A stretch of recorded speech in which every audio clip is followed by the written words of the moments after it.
Friends வணக்கம். இப்போ அம்லி கிச்சனில் நம்ம வந்து ஹெல்த் மிக்ஸ் நான் அரைச்சி வச்சுருக்கேன்ல கஞ்சி மாவு, இதில் வந்து லட்டு பிடிக்கலான்னு இருக்கேன். நான் லட்டு எல்லாம் கேட்குறாங்க, இதில் வெறும் கஞ்சி மட்டும் குடிக்க முடியுமா அப்படின்னு கேட்டாங்க. நான் இதில் கொழுக்கட்டை மாதிரி செஞ்சு சாப்பிட்லாம், தோசை செஞ்சு சாப்பிட்லாம், நாட்டு சர்க்கரை போட்டு மாவு கரைச்சி தோசை ஊற்றி சாப்பிட்லான்னு. இப்போ வந்து இதில் லட்டு கேட்டிருக்காங்க, நான் லட்டு செய்ய போகிறேன். வாங்க வீடியோவில் பார்க்கலாம். இது கொஞ்சமாக நெய் விட்டுருக்கேன். இதில் முந்திரி பாதாம் போட்டு வறுத்து எடுத்துக்கலாம். இதில் கொஞ்சமாக தண்ணி விட்டுருக்கேன். இதில் வந்து ஒரு 1/4 டம்ளர் தண்ணி விட்டுருக்கேன். நாட்டு சர்க்கரை போட்டு இது கொதிக்க வைக்கணும். நாட்டு சர்க்கரை போட்டேன் பாருங்கள். இது கொஞ்சம் நல்லா கொதிக்க வச்சு பாவு மாதிரி எடுத்துக்கலாம். ரொம்ப பாகு வேணாம், சும்மா கொஞ்சமாக காஞ்சிதுனா போதும். 30 இன்க்ரீடியன்ட்ஸ் போட்டிருக்கேன். என்னோடய அம்லி கிச்சனில் நான் பேஜில் இருக்கோம். உங்களுக்கு இது கஞ்சி மாவு வறுத்து அரைச்சது. ஸோ வந்து இதில் இனிப்பு வந்து கொஞ்சமாக போட்டோம்னா போதும், நிறையா போடணுன்னு அவசியம் இல்லை.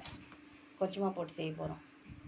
முந்திரி பாதாம் நெய் விட்டு வறுத்து இந்த கடாயிலேயே கஞ்சி மாவு கொஞ்சம் போட்டு நான் கஞ்சி மாவு வறுத்து தான் வச்சுருக்கேன். க்ளீன் பண்ணி வறுத்து முளை கட்டுறதெல்லாம் கட்டி இதை காய வச்சு அரைச்சி வச்சுருக்கேன். கொஞ்சோண்டு இது நெய்யில் கொஞ்சம் வறுத்துக்கிட்டோம்னா நல்லாயிருக்கும் வாசனையாக.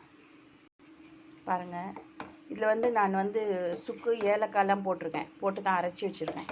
ஃப்ளேவருக்கோசரம் ஜீரணத்துக்கு நம்ம சுக்கு போட்டிருக்கோம், நல்லாயிருக்கும். வீடியோ எப்படி இருக்குது பார்க்கலாம் இருங்க. பாருங்கள் ஃப்ரெண்ட்ஸ், நம்ம நெய் போட்டு வறுத்த கஞ்சி மாவு வந்து நல்லா வறுபட்டுடுச்சு. இப்போ இதுலேருந்து இந்த வெல்லம் பாகு இதில் ஊற்றிடலாம்.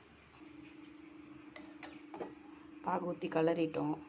இது மண் இருக்கணும், கொஞ்சம் காய்ச்சி வடிகட்டுறோம், வேறு ஒன்றும் இல்லை. வெள்ளத்தில் மண் இருக்கும்ல, அதனால்.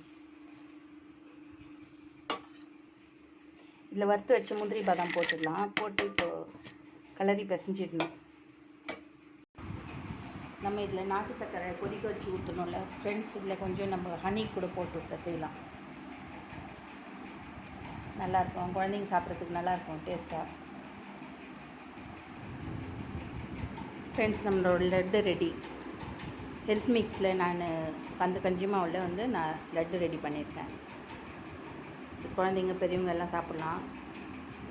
இது நெய் போட்டிருக்கேன், நாட்டு சர்க்கரை போட்டிருக்கேன், அப்புறம் தேன் விட்டுருக்கேன், முந்திரி பாதாம்லாம் போட்டு நம்ம வறுத்து செஞ்சுருக்கோம். டெய்லி குழந்தைங்களுக்கு 2 கொடுக்கலாம் ஸ்நாக்ஸு. நல்லாயிருக்கும், விரும்பி சாப்பிடுவாங்க, பெரியவங்களும் சாப்பிட்லாம். Okay, bye friends. என்னோடய வீடியோ பிடிச்சிருந்தா நீங்கள் சப்ஸ்கிரைப் பண்ணுங்கள், ஷேர் பண்ணுங்கள், பெல் பட்டன் அமுத்துங்க. பாய்.